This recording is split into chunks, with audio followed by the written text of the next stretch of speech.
Divide कर दिया। जो जेमिनी विषय है कंसेप्ट उनका गलत नहीं है। सेवन है। अब सुन तो लीजिए मैम, थोड़ा सा पेशेंस जी रखिए, सर थोड़ा सर सा। सर। मैं बोलना क्या चाहूँ पहले समझने का प्रयास कीजिए। उन्होंने चार्ट जी को जी 12 सर। 12 पार्ट में डिवाइड कर दिया। 12 पार्ट किया था, वो 12 आयाम थे। ठीक है, धर्म अर्थ काम मोक्ष के 3-3 आयाम पकड़ के उन्होंने उसको 12 पार्ट में डिवाइड कर दिया, मतलब 12 हाउसेस की बात की।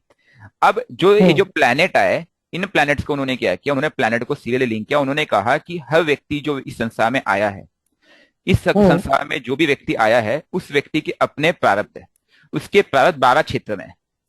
वो 12 क्षेत्र कौन कौन से है?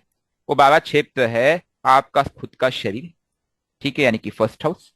उसके बाद आपका अर्थ, आपका जो भोग करने की वृत्ति है विद रिस्पेक्ट टू फैमिली, धन वगैरह, सेकेंड हाउस। थर्ड हाउस आपके खुद के कम्युनिकेशन स्किल्स, ठीक है, क्योंकि आप, ठीक है। आपका फोर्थ हाउस आपका खुद का घर या सुख भाव, आपके बच्चे, आपका इंटेलेक्ट। उन्होंने इस भाग में डिवाइड किया, मतलब उन्होंने कहा कि हर व्यक्ति के अपने अपने प्रारब्ध है, और वह प्रारब्ध लिंकेज है हर, मतलब भाव को लेकर के, हर घर को लेकर के। फिर उन्होंने ये पाया, उन्होंने उनका ये दृष्टांत था कि जो व्यक्ति को जितना अप एंड डाउन है, मतलब हमारा जो जन्म लेने की जो चाबी है, हम जब जन्म लेंगे, उस जन्म लेने की चाबी हमारे कार्मिक प्रारब्ध है। अब वो जो कार्मिक प्रारब्ध है, that is purely dependent on your balance karma with respect to an individual houses. अब सपोज मैं मान लेता हूं कि आपका कोई ग्रह सूर्य है। सूर्य किसका कारक है? आत्मा का कारक है, ठीक है। दूसरी तरफ आपका एक सूर्य, एक चंद, एक प्लैनेट मून है। मून किसका कारक है? मन का कारक है। हाँ, मन का कारक है। अब ये जो प्लैनेट है, ये दोनों प्लैनेट सपोज चार्ट में कहीं बैठे हैं। लोकेश जी प्लीज म्यूट कर लीजिए, जिससे बात हो रही केवल वही बात करेगा, बाकी सब के सब म्यूट रखिए। मैं आपसे रिक्वेस्ट करूंगा, एक व्यक्ति बस एट अ टाइम, ठीक है। हाँ, अब सन एंड मून, मैं अगर इनकी बात कर रहा हूं, उन्होंने कहा कि जैसे मान लेते हैं कि सन और मून चार्ट में कहीं बैठे, एक एग्जांपल ले रहा हूं। अब सन आत्मा है, तो अगर आत्मा ने प्रवेश किया है तो उसका संबंध इन 12 के 12 भाव में होगा, ये तो मानते हो आप।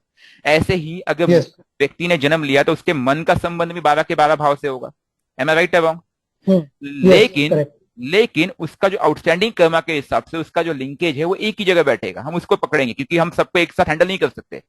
तो जो आउटस्टैंडिंग कर्मा है उसके हिसाब से उसको एक लिंकेज मिला है कि फॉर एग्जाम्पल उसका मून बैठ गया लगन में, मतलब उसका जो मन है वो किसको लिंक कर रहा है? खुद को लिंक कर रहा है, खुद के कैरेक्टर को लिंक कर रहा है, ठीक है। और उसकी एक डिग्री है, तो डिग्री को उन्होंने क्या किया, परसेंटेज फॉर्म में ले लिया कि 30% मतलब हायर डिग्री, मतलब higher equivalent karma, lower degree मतलब लोअर इक्विवेलेंट कर्मा, राइट। ऐसे उसकी आत्मा सन बैठ गई कहां पे? सपोज पंचम भाव में। और फिर इसके हिसाब से उन्होंने लिंक करके बताया कि उसके ये आउटस्टैंडिंग कर्मा के हिसाब से उसको ये प्रारब्ध भोगने पड़ेंगे, ठीक है। Okay this is what Gemini talks about. लेकिन जेमिनी गलत नहीं बोल रहा है, ये आउटस्टैंडिंग कर्मा की बात कर। लेकिन वैदिक को उसने नकारा नहीं, उसने वैदिक से भी लिंक किया है। अगर आप जेमिनी को स्टडी करोगे, Gemini should always be link to the Vedic. अब वैदिक क्या कहता है, जब बैलेंसिंग की बात करता है, वो प्लेनेट की बैलेंसिंग अलग होती है, हाउसेस की बैलेंसिंग अलग होती है। हाउसेस की बैलेंसिंग कंसेप्ट सीधा सीधा कहता है कि opposite houses balance each other, जो मैंने आप लोगों को कई बार बताया है, राइट। सपोज मेरा फर्स्ट हाउस है तो फर्स्ट हाउस सेवंथ हाउस से बैलेंस होगा। अगर मेरा सेकंड हाउस है, ठीक है, अगर मेरा सेकंड हाउस है तो सेकंड हाउस किससे बैलेंस होगा? एट्थ हाउस से बैलेंस होगा। अगर थर्ड हाउस है, थर्ड हाउस किससे बैलेंस होगा? नाइन्थ से होगा। फोर्थ हाउस है तो फोर्थ हाउस किससे बैलेंस होगा? 10 से, ठीक है। अगर मेरा फिफ्थ हाउस है, फिफ्थ हाउस किससे बैलेंस होगा? 11 से।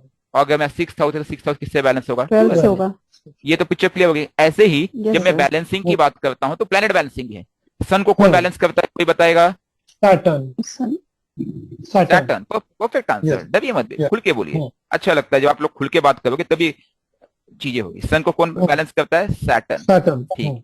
उसके बाद बताते जाइए कौन किसको बैलेंस करता है। सन को सैटर्न कर दिया, आगे जुपिटर को मार्स को लगन करता है। वीनस को कौन करता है? Mercury mercury. जुपिटर को कौन करता है? मार्स ठीक है। अब बच्चा कौन, राहु को कौन करता है? ये तो बच्चा बच्चा जान, अब तो बच्चा बच्चा जान गया होगा। जी सर, अब तो पता चल गया। ठीक है, अब मुझे बताओ बच्चा कौन लास्ट? अब मुझे मून को कौन बैलेंस करता है? लग्न एक्सेलेंट एक्सेलेंट। अब मुझे बताइए कि हमने जो भी चर्चा की उसके हिसाब से आपको बैलेंसिंग प्लैनेट मिल गया। आपको समझ में आ गया कि भैया सन और सैटर्न कर्म की बात कर रहे हैं, ठीक है। वीनस और मर्क्यूरी उस ज्ञान और भोग की बात कर रहे हैं। जुपिटर उस धर्म और कर्म की बात कर रहे हैं। राहु केतु तो समझ लो वो तो सब कुछ बात कर रहे हैं। वो तो बोलेंगे मैं जहां जाऊंगा मैं उसको ले लूंगा, मैं जहां बैठूंगा मेरा है, वो ठीक है? उन्हीं का ही राज होता है जी। उनका तो सीधा सीधा फंडा है कि जहां मैंने पैर रख दिया वहीं से मेरी जिंदगी और मेरा मतलब राज्य स्टार्ट होता है। ठीक है? और मून और लगन जो है ये है आत्मा, मन और शरीर के बैलेंसिंग की बात कर रहे हैं। ठीक है? जब व्यक्ति इनको बैलेंस करता है, जो ऋषि मुनि तपस्या भली भांति जानते थे, इसीलिए वो भोग में नहीं फंसे, उनको समझ में आ गया यह सब मिथ्या है, बैलेंस करो, सबसे बेस्ट। उन्होंने लाइफ को बैलेंसिंग की और उनका जीवन कैसा रहा? सुंदर ही सुंदर। उनको पीस रहता है, राइट? हमारा जो लाइफ है 360 साल के लिए बना था, लेकिन वो 360 का पहले 240 हुआ, फिर 120 हुआ, अब 60 पे आ गए। सतयुग त्रेता द्वापर कलयुग। तो जो बचा हुआ लाइफ है, जो बचा हुआ लाइफ है वो 60 के बाद वाला, वो हम क्या करते हैं पता है? वो हम लाइफ प्रेत योनि या पितृ योनि में बिताते हैं। अनयूजुअल साइकिल है, वैसे फिक्स नहीं है 360। कुछ लोग पहले भी निकल देते हैं, कुछ लोग बाद में, but ideally it was for 360 years. तो ये साइकिल था कि शनि के सभी भाव के 30 साल, वह व्यक्ति अगर इस संसार में आए तो शनि के सभी भावों के 30 साल लेकर के ही जाए। ठीक है जी? इसीलिए आपको शास्त्रों में ऐसे कई बार मिले, जैसे त्रैलंग्य स्वामी का आपने सुना होगा, कई साधु महात्मा है जिन्होंने 240, 250, 300, 400 साल तक वो जीवित रहे। तो ये कोई जी सर रहते हैं। आश्चर्य की बात नहीं है। ठीक है जी? अभी कल ही आज तक पे ये जो रात को आते हैं, इनका क्या नाम है, उनका मैं एक ये सुन रहा था कि आज का समय ऐसा आ गया है, वायु में मिलावट, खाने में मिलावट, पानी में मिलावट, यहाँ तक कि आप बीमार तो हॉस्पिटल जाने की दवाई में मिलावट, बच्चा क्या है। ठीक है? मैं हंसने लगा, बात तो सही है, इसी को तो कलयुग कहते हैं। ठीक है जी? क्लियर? तो बैलेंसिंग क्लियर हो गया। Yes sir. बैलेंसिंग के लिए पीछे Yes, sir. वीडियोस है, प्लीज उसको डिटेल में देख लेना। वो चर्चा करने जाऊंगा तो पूरा दिन निकल जाएगा, बैलेंसिंग टॉपिक खत्म नहीं होगा, इसलिए मुझे क्षमा करना। Sir Next but question. 1 minute, ये जो अपना पराशरी अपना नॉर्मल वैदिक ये जो मेथड है उसमें डिग्री को मानते ही नहीं है क्या? Doesn't matter if the low degree planet क्यों नहीं मानते भाई? सब लो डिग्री हायर डिग्री से कोई फर्क ही नहीं पड़ता, उसको क्या करूंगा मैं लो डिग्री हायर डिग्री को लेकर के? उसके रूल्स बैलेंसिंग की बात करता है। वो रूल सीधा सीधा बोलता है मेरे ऊपर प्रभाव और स्वभाव। जो वैदिक है वो केवल 2-3 कंसेप्ट पे काम करता है। एक है स्वभाव और प्रभाव, मेरा स्वभाव क्या है, मुझ पे प्रभाव किसका है। अगर उसकी डिग्री के समकक्ष डिग्री में कोई प्लैनेट बैठा होगा, सप्तम डिग्री दृष्टि डाल होगा, तीसरी दृष्टि डाल होगा, तो उसने प्रभाव डाल दिया ना। वो नक्षत्र में अगर किसी के नक्षत्र में बैठा है तो उस नक्षत्र का प्रभाव पड़ गया ना।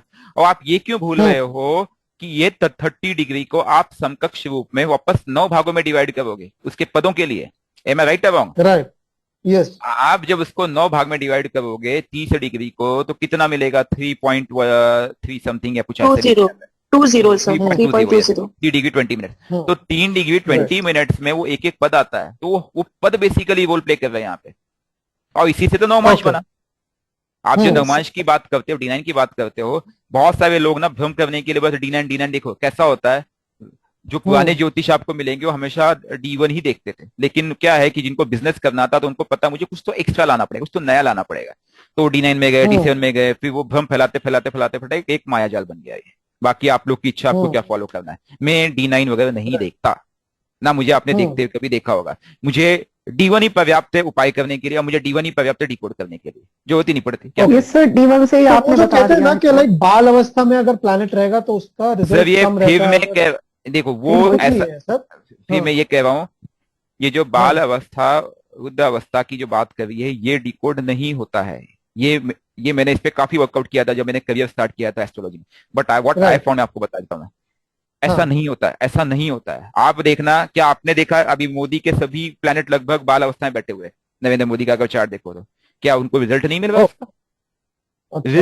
रिजल्ट केवल स्वभाव और प्रभाव की दृष्टि से होता है, और उस पर किसका प्रभाव है।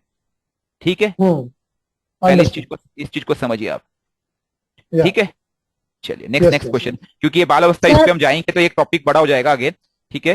इसके पीछे भी एक साइंस है, इसके पीछे भी एक लॉजिक है कि वह व्यक्ति, जैसे जो मैं हाउस की बात करता हूँ, कोई भी हाउस जो होता है वो हाउस का एक डिस्पोजिटर है। मान लेते हैं आपकी मंगल मेष लगन की कुंडली है, तो इसका स्वामी मंगल है, तो ये मंगल के हिसाब से आप बोलोगे कि बाल अवस्था व्यवस्था, लेकिन उसके स्वभाव प्रभाव से उस पर कोई फर्क नहीं पड़ेगा। आपको ये समझने की आवश्यकता है, क्योंकि उस पे अलग अलग नक्षत्र का प्रभाव है, उस नक्षत्र के पद का प्रभाव है, राइट? उसका रिजल्ट अलग अलग होगा। और प्लेनेट खुद भी तो है कुछ, उसकी भी तो खुद की लॉर्डशिप है, खुद को भी तो खुद रखता है कि नहीं दम।